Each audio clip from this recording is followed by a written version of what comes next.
சொல்லுக்கும் அர்த்தத்துக்கும் தூரங்கள் கிடையாது. சொல்லாத காதல் எல்லாம் சொர்க்கத்தில் சேராது.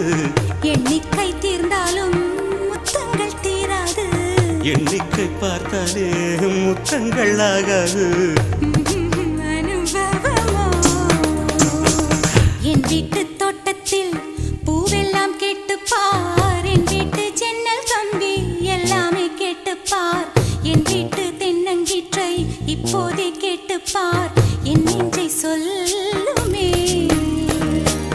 உன் வீட்டு தோட்டத்தில் பூவெல்லாம் கேட்டுப்பார். உன் வீட்டு ஜன்னல் கம்பி எல்லாமே கேட்டுப்பார். உன் வீட்டு தென்னங்கீற்றை ஒவ்வொன்றாய் கேட்டுப்பார். என் பேர் சொல்லுமே.